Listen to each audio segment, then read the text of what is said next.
This is Dr. Derek here with some more exercises to keep your body tapped in, tuned up, and turned on. And today we're going to be really focusing on the rotational movements of our spine and then also incorporating our hips. Now everybody rotates, looks over their shoulders, needs to be able to do that when they're driving, when they're moving, to see objects or people or traffic coming to them, to turn around and make sure your kids aren't doing anything crazy. Everybody needs a little bit of rotation in their life. So what we're going to do is we're going to start from a seated position. So join me down on the floor. And we're going to sit here, feet flat on the ground, try and maintaining that straight spine. And initially, we're going to look over our shoulders left and right, working on neck rotation, focusing all the movement in our neck, making sure that none of the motion is coming from our shoulders yet, and just really working on that rotation. And for the next part, we're going to relax our hands a little bit, and we're actually going to start to incorporate our shoulders in with the movement so we get a little bit more range of motion in our rotation. And now you should start to feel this movement travel down to your mid-back, right between your shoulder blades. Do it one more time to the left side.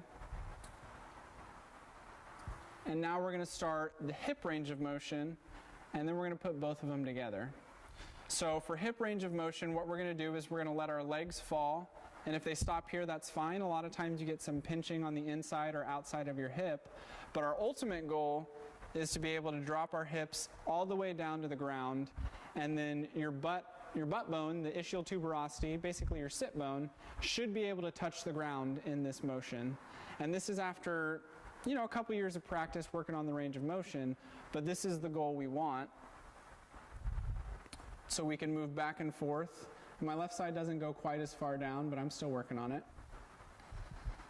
And so then how we're going to incorporate this with all of our motion, we're going to start feet on the floor, hands out in front of us, and as we start to rotate over, we're going to bring our hips with us. And once we get all the way to the ground or wherever our natural stop is, if it's right here, that's fine too.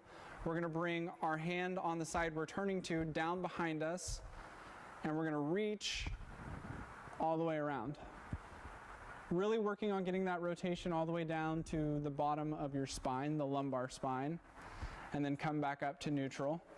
Drop the hips as far as you can. Again, if this is all the further you can go, that's fine. Don't force it.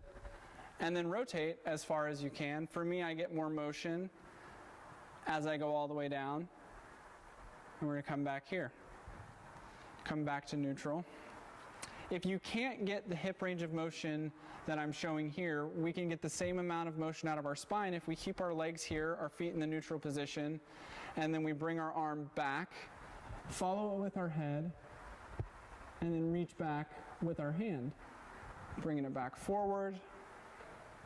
So a little bit of a modified position. If you feel uncomfortable with that hip range of motion, you can still get a lot of spinal rotation out of this movement.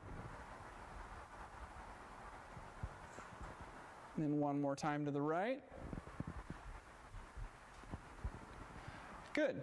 And so that should really help keep the rotation, a healthy amount of rotation in your whole spine, allowing you to have the full functioning capacity of what your spine needs you to have.